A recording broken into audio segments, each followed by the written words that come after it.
Absol's release is right around the corner, so I thought it'd be fun to go through the Nolt board before she's out and see what the game sentiment is looking like before she's here. There was that really big balance patch about 2 weeks ago, so I also wanted to check out player feedback on that and see how everyone's feeling about it. First though, let's get started with some dev responses. First post that's already been completed by the devs, this poster says, "We can't SCI Maple's tether up air anymore." In case you guys weren't aware, this is actually how you DI the up air. But how it works is you're going to be using both sticks to hold up. And you're going to want to press your left stick, I believe, just straight up, and then this stick needs to wiggle around to get the SDI. And it wasn't working on Maple. And this just now got patched back into the game, and they put out a hotfix about a week after the patch, so it did take them a minute, but it's all fixed now. I'm really glad they did address this pretty quickly, because Maple is, like, pretty strong on this patch, with, like, Rano and Zetterburn being a little bit worse. Maple feels a lot stronger. So having her be stronger because of a bug is, like, even kind of crazier. Also, in a completed post that I didn't know was a thing, this player said, "Give each stage music an equal chance of being selected." They say, "Unless it's my imagination or I'm extremely unlucky, each stage has one frequent song and one rare song. As good as they are, any song will get tiresome hearing it repeatedly. Equalizing the chances of each song will help them a lot." SBS confirms that each song is already set to a 50-50 chance for each stage, which I think is, like, really cool. I guess this player was kind of unlucky. They might have, like, a song they really hate. But, like, to me, like, all the songs are good, but there's some songs that are definitely more good. You know what I mean? I'm also really excited about this update that the devs are saying is in progress.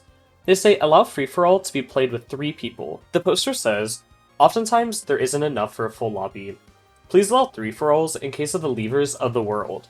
I'm low-key always scared of being the lever of the world. I'm always, like, afraid to, like, leave the lobby, like, first, so I always kind of wait for somebody else, because I know that kind of, like, ruins the lobby. But we did get Menace to change it to in progress, which is super awesome. I would love to see this change happen. I also noticed recently that they did make free-for-all set to timer mode instead of set to the stock mode the traditional games were played in, and I would kind of like to see that get rolled back. I understand they want the mode to be more casual, but I feel like currently the game audience is not a casual audience, right? It's players wanting to play the stock mode. So if you guys would like to see that rolled back, let me know in a comment. Maybe I'll make a Nolt post about that. Okay, actually, Trolled, there's already a post on this that I can upvote, but this player says, "Time battles killed free-for-all. Please revert to stock battles. Free-for-all was fun as stock battles. There's a reason nobody plays time mode in Smash. Respectfully, out of the few people who play free-for-all in this game, I'm certain not a single soul asked for the update to change the rules from stock to time. But the rules were changed anyways last update for some reason. I definitely do believe this. Like, I don't think that anyone that's queuing Rivals Online currently is like, man, I really want the casual time experience, you know, not the traditional way of playing.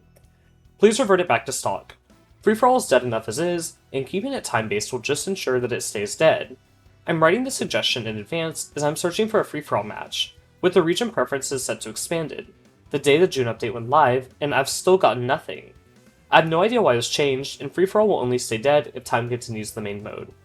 For a quick update, they say they're still searching, and they're waiting for 10 minutes. So yeah, definitely the free-for-all queue is, like, pretty rough and busted right now. I love free-for-all. I think it's a really great way to grind EXP. I think it's, like, for the amount of time you put in, you get the most EXP from it, so there's definitely, like, an incentive, like, if you're kind of like a completionist, you want to get all the Abyss skins, right? But it's also, like, a slog playing it right now, because it's like, I don't want to play the timer mode, you know? Like, I want to be able to feel like my skills are rewarded, so that whenever I win, it feels like a win, you know? I want to be able to, like, take the last stock of someone, and now it's 3 people on screen, and then now it's a 1v1 at the end, you know? Like, that's cool, that's, like, part of the progression of free-for-all, and timer mode just takes that all away, so would definitely love to see this kind of change. Moving on from free-for-all, another in progress post that I actually didn't realize that I wanted until I read this was a visual effect for "You might die to this." We have a visual effect for "There does not exist a DI that will save you," but we need one for the opposite. "There exists a DI that will kill you." It'll help teach players the general threshold, since, for those of us coming from Smash Bros, a combination of factors means if we're feeling like we're dying out of nowhere. Rivals 1 actually did have this feature, as this poster commented, and it would just make like a little like spark whenever you'd get hit, and it didn't like do the full like purple like galaxy screen. So I feel like a feature like this coming to Rivals 2 would be really good. Menace's reply and said, "We've had this in the pipeline for a bit now, and I'm happy to say it should be ready sometime this summer, maybe even as early as July. This is very sick to hear. I think that seeing like something like this added to the game would make it a lot more readable. And it also like makes the moves look a little bit more impactful at those higher percents. And then whenever you see that spark show up and then someone lives, it even makes that a bit more hype, so it makes like spectating a lot cooler, you know? Which I definitely do think like a game that relies so much on its esports could always benefit from. For our last dev response, this one is just marked as planned, there's not like a full write-up from them. This poster says, "The leaderboard does not calculate favorite character correctly. It doesn't make enough sense because it ranks character by current season elo, but doesn't display its corresponding current season character usage. Etalus' top rep, for example, displays Loxodon as their favorite character, and I've never seen them play Loxodon. For me, it still displays the character I learned the game with, and it's been a while since I used them. Hoping it's possible to fix so players can see what characters are being played. It'd be a nice stat to be able to see correctly. I personally think that this stat should probably be reset every season, right? So it's like, this is like my tag Matthew Noid 8, right? This is Matthew Noid 8's favorite season, or favorite character for season 2, right? Or like, this is their favorite character for season 3, let's say, like, because I main Orcane right now. Let's say if I like absolutely adore Absa, I don't think I'm going to swap off Orcane, truthfully. But like, let's say I do, right? But then it still displays that I'm an Orcane main, when it's like clear I've been playing Absa for 1-2 months straight, you know, and I haven't gone back to Orcane. I also think it would be cool if at the end of each season we got like a little player card that was like, you played this many ranked games, you know, you played these characters and you won with like this character this percentage and this character this percentage. I think that'd be neat to see. Maybe we could even have like an in-game profile that could show all those cards, because that info is already available in the like ranked ladder system. I'll throw up a photo of it right here. But it's not like going to be captured season to season, I don't think. So I'd kind of like to see that data like preserved so I can look back and be like, oh man, like I was really bad like those first few seasons, you know? And then you can like see yourself get better and see how your ranks and character data changes like over the years. I think it'd be cool. Staying on the topic of ranks though, this poster says character specific ranks please. All they say in their body is just, we still want this, but commenters say, I'd love to try out all the characters.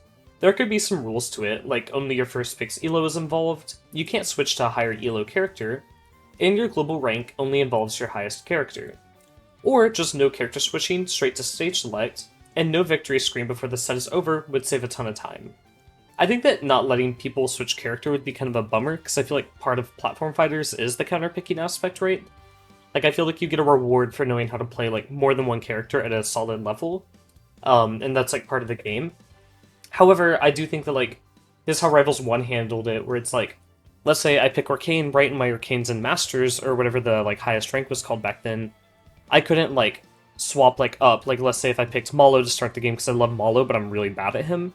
I couldn't move to Orcane, like, if I was losing the set, you know? It wouldn't let me do that, but I could maybe swap to someone like Sylvanos or Shovel Knight that I had at the same rank as Malo. So I think that would be, like, a cool, like, limitation. And so people are also saying, like, oh, we like to counterpick, you know? So I think I'm kind of spot on like that. This player also said, I would love to see if they just copied Street Fighter 6 ranked mode. After placement matches, your other characters are placed at a minimum of 1 rank below your main. So if your main is in Diamond, your other characters would be placed in Platinum or above.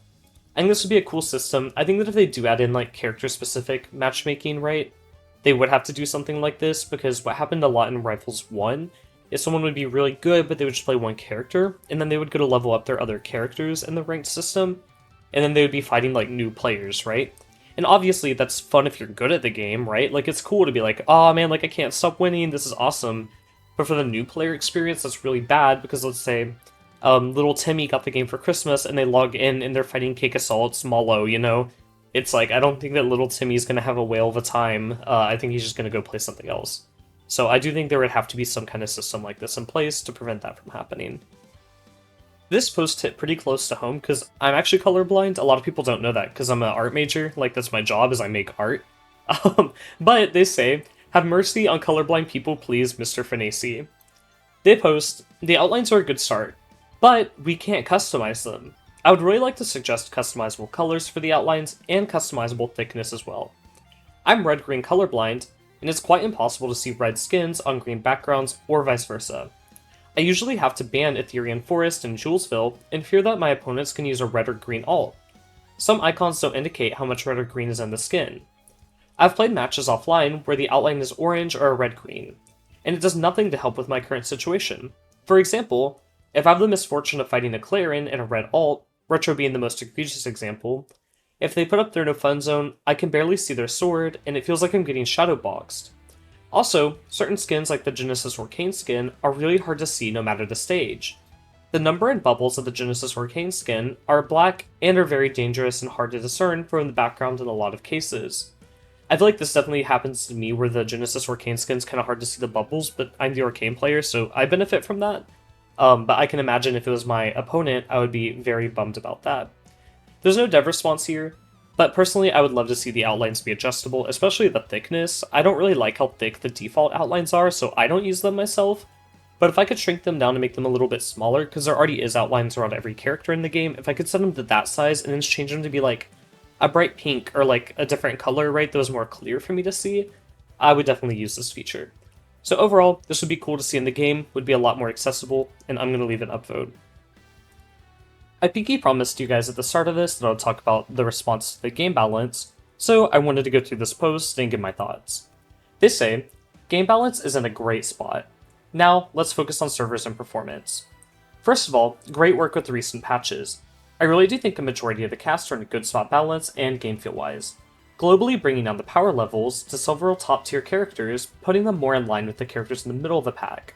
I feel it'll be healthy for the game longer term, and the system mechanic changes leave not only a lot of new things for us players to mess with, but also have improved the game feel dramatically. I really do agree with all this. I feel like there might need to be still a few more changes. Like, I feel like Orcane, Maple, and then maybe like a few other characters like Clarin comes to mind, feel pretty strong right now, but I would like to see them used in like a major before I would suggest any nerfs or changes. I feel like Orcane's like not that popular, but he definitely feels really good even though I'm an Orcane main. So I wonder if those are the characters they'll kind of target next. But this player goes on to say, now that the game's balance and game feels in an excellent spot, I think this would be a good time to do some optimizations, bug squashing, and server improvements. It's no secret that players have experienced a degradation of performance, especially online with each new patch. But beyond the client-side issues, servers are also notably been performing worse with each new patch. The most common issues are servers having large lag spikes, some servers consistently have bad ping, and large number of rollback frames, regardless of the quality of the user's connection. Servers having very inconsistent performances, and important servers vanishing from underrepresented regions like South America and East Europe. Let's try and put some more focus on this now that everything is smoothed out. So first of all, I do want to say the balance team and the team that would work on the servers are two separate teams. At Ether Studios, they have a group that does like game balance, and they have like a set of like beta testers, right, of like high and top level players that do all that. And then they also have a group that works on things like netcode and the UI or things like skins, right? And those would all be separate people. But I do want to see some changes to the servers eventually. I would really like to see that port-to-port mode enabled, because let's say me and my buddy, we both have LAN, right? And this Dallas server, like this one I'm closest to, is acting up, which it does on occasion. It's just like, oh, let's swap over to port, right? I think that would be cool. I would also like to see an option where you can change your server without leaving your lobby. I assume it would have to like refresh the lobby and like re-key you into the new one. But if you could like stay in your group, that would be nice. Obviously, I run Wi-Fi tournaments for free every Thursday. If you want to check them out, the Discord's down below. But what'll happen is I'll be spectating a set, and they'll say like, oh man, like this connection's kind of bad, and then we have to back out, queue them into a new lobby, queue that lobby on the server that they prefer, and that entire process takes like 1 to maybe 3 or 4 minutes, you know, depending on how slow everyone's connection is. So I would like to see a few changes to like the online lobbies and also to the servers. But currently, I feel like the servers are, I'm going to be very truthful, like pretty passable. It's still better than like Ultimate offline, you know? Like Ultimate has 6 frames of input delay, and normally I get between like 2 to 3 frames of input delay online, so that's pretty passable to me, but there could be room for improvement. Keeping on the topic of balance, because that post was more about servers kinda, this poster says, Clone AI definitely needs a tune-up. The recent buffs to Clone have made him much more usable, which is great. However, some serious lingering issues are still really prevalent. Clone is currently extremely prone to suiciding, with Super Clone being even worse. The clone constantly tries to recover to ledge, which it's incapable of grabbing, leading to its death through no fault of the player. This happens both in aggressive and passive mode, and Super Clone is even worse because it will often auto-attack during its recovery, making it go lower, and thus have an even lower chance of survival. It also auto-attacks between stocks while the clone is running away, which also leads to suicides. This is not even to mention how much more they suicide on Hyperborean Harbor and Air Armada. where the AI apparently has no idea that the stage layouts are different. Summoning clones on these stages near the ledge has a ludicrously high chance of the clone simply walking off and dying through no fault of the player. And so we can check it out here. I feel like my grind partner, right, they main Forsburn, and this happens a lot, where it's like, the clone just throw itself off stage and just explode. It feels like a bad Ice Climbers patch in, like, Ultimate. I don't know if y'all remember whenever that game, like, first started, like, Nana would sometimes just, like, run off the stage and blow herself up. So this is kind of similar to that, so I would really like to see this fixed. I guess it wouldn't technically be, like, a balance change buff, right? It would just be, like, a bug fix, where, like, the clone's AI is updated to not throw itself into the depths of the stage. But it is a change that should probably happen sooner or later. Keeping consistent with Forsburn quality of life changes, this poster says, please fix Forsburn smoke. Currently, the overhead arrow appears above Forsburn even if he is mostly concealed by smoke. This totally gives him away and undermines his stealthy identity. The overhead arrow should be visible only when Forsburn is not concealed by smoke. And there's some pictures here that show off, like, it's like, he's in the smoke, you know, like you can't see Forsburn, but you can see Forsburn, you know? I also think that the camera should maybe zoom out a little bit whenever smoke is placed, because right now the camera kind of follows Forsburn. So it's like, let's say if a Forsburn puts smoke and he does like a layer of smoke like high on the stage and then also on the ground, and then the camera zooms out to cover the high part of the stage, it's like, okay, I know Forsburn's up there because the camera zoomed to fit him, right? So that makes it pretty easy to like tell where he's at. I would like to see that kind of touched up a little bit too. Again, those would be more quality of life things than direct buffs, but I think they would make Forsburn's gameplay feel a lot smoother for the Force player, like they have more control over the deceptive part of his kit, when currently the deceptive part of his kit is kind of lacking a little bit in my opinion. Another balance change that I thought was cool, this poster suggests make Etalus be able to cancel dash attack with wave dash when hitting items like rock in Olympia's gym. As the title implies, some characters like Crag are able to act out of dash attack and then tilt when hitting these objects. It would feel natural to be able to do the same thing with Etalus dash attack cancel wave dash. Many things. I also like the suggestion that if the devs are like worried about Etalus being able to do like a wave dash grab out of dash attack, they can just lock him out of it. I feel like this would maybe even be a solution to allow him to wave dash out of dash attack normally if they felt like Etalus needed it. Currently, I think Etalus is like definitely on the weaker end of the tier list, but he doesn't feel weak, right? Like, he still feels like very viable, very usable. So I'm not sure if he needs a buff that major, but I think this would actually be a pretty good solution to that. But overall, I would like to see this kind of change, just make the game a little bit more consistent overall. Moving on to Orcane, this poster says, give consistency buffs to Orcane's down air and dash attack. Orcane's stare is nearly perfect in how it wants to be used.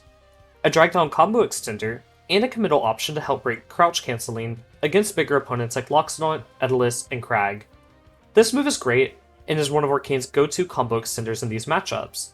However, against the characters that are skinnier, no shade to the big guys, the move is very inconsistent as opponents can pop out of it very easily, combined with the low hit stun the move has before the final hit. This can lead to Orcane getting punished if half the move hits.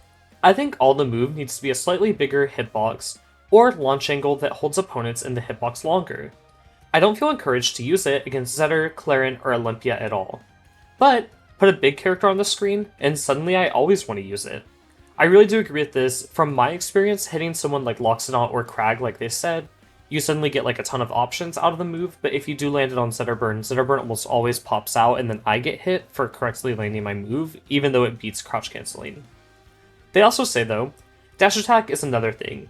At low percents, Orcane has so much in lag that even if it hits an opponent that isn't crouch canceling or floor hugging, they recover first and Orcane eats a punish. This makes the move very undesirable, as a run-up, jab, or F-tilt is almost always better than the dash attack. I would like the hit stun to be improved, or maybe the knockback. I feel like Orcane has really strong grounded options, so the dash attack doesn't need to be great, right? This would be more kind of like a quality of life thing for his dash attack to be better. However, I do know in Rivals 1 his dash attack could kind of like open opponents up to being hit by like some bubbles or something like that, so it would be cool to see some kind of improvement here to let Orcane act first after landing the move if the opponent didn't crouch cancel. Overall though, I really like the idea of Orcane down air being a little bit more consistent. It doesn't necessarily need to be better, but it should probably fully connect on opponents if he does use the move. Finally, for our last post of today, I wanted to end off the video on a post that I thought was kind of interesting to hear and something that people should probably be reminded of every once in a while. This poster says, try to keep the discussions constructive. This is mostly in reference to the floor hug discussions, but applies to other discussions as well. This is about the perspective of an Ethereum player, since I know some people care about that context. It feels like too many people are just talking past each other. I've seen some good, genuine discussion over the past couple of days, but that's been few and far between. For my reference, my personal stance on floor hug is somewhere in the middle. I generally like it as a concept, but I still feel like it's overtuned in its current state. To the floor hug haters, please stop yelling about the mechanic without understanding why it exists in the first place. If you do understand it and criticize the mechanic with that in mind, then this is not directed at you. From my understanding, it exists to keep the pace of the game fast in a high hit stun game. Without it, commitments would be way riskier and it could slow down the game a lot. Weaker forms of floor hug could work better to do this while maintaining a more dynamic neutral game, but it does not exist without a reason. Removing it entirely isn't a viable option at the moment, and berating the devs for not doing that is very short-sighted. Understanding these points and proceeding with constructive feedback in mind is key. To the floor hugging supporters, please remember that trying to recognize flaws in a game is critical if you want it to get better. From my games, it has become clear that floor hugging is more often used now, and that is a valid complaint. While there are some people criticizing the mechanic in bad faith, there are plenty of others criticizing it in good faith, and those discussing in good faith are the ones you should talk with. I think that there are also bad faith defenders who just want more people to play the game, but in the long run, misrepresenting frustrations with the mechanic will only lead new players into those same frustrations. So even if you like a mechanic, it's valuable to recognize its shortcomings in the context of the wider audience. At the end of the day, this game is not dying or anything like that. It has plenty of life left. Evo and Supernova on back-to-back weekends is going to go crazy, and the player base will likely surge with those right in time for the August update. For that update to be good as possible, try to understand the current mechanics, share your ideas in good faith, discuss those doing the same, and trust the devs. The game is great IMO and will only get better. Let's shape a better game and community together. Thanks for reading. So I definitely do agree with all these points. I feel like it's very, very important that whenever you're giving feedback or giving constructive advice on something, you do keep it constructive. For example, for something like here on the channel, right, I'll post like matchup charts, right? I actually haven't done one in a little bit because I'm working on like a few at a time behind the scenes, so expect some of those after ABSA comes out. But I'll say like, oh, like Crag does really well into Maple, and then I'll get like a silver level Maple player be like, well, I lose to my friends and they're a Diamond Crag, and so the matchup cannot be good for Maple, right? And they get like really angry though. They'll be like, I don't know how you could ever think this, right? You are beyond stupid. And it's like, what? Like, you know what I mean? Like, it's like, I feel like for me as like a content creator, I'm not going to respond to that comment. I get like kind of bummed. I'm like, oh man, like, what? Like, you know, like, it's not fun. But as a dev who sees like so much feedback, right? I cannot imagine that the devs want to see the kind of context of like someone just flaming them over and over for a mechanic that they don't fully understand, right? So I feel like it is like a very good reminder, like you need to keep your like conversations like respectful. Like you will get probably a dev response if you keep things respectful, if you are kind to other people with how you word things, right? Like you can get the same points across with like nicer wording. Like if you say, you were so stupid, how could you ever think Crag loses to Maple? I stare at that and I'm like, okay, like, what do you want me to tell you? Like, I know that I'm right. I'm talking to top Crags and top Maples about the matchup chart.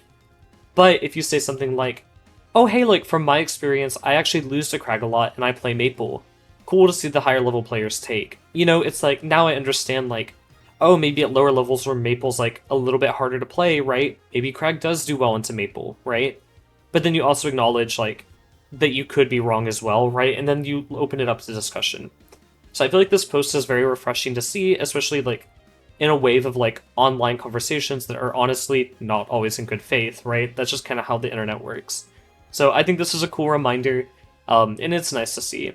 With that being said though, I'm going to go ahead and wrap up the video today. I will be streaming ABSA tomorrow. I think I'm dropping this video Sunday. So ABSA will be here on the channel at 5 p.m. CST, I believe. There will be like a stream link. I'll drop it. I'll set it up today, so you'll be able to see it.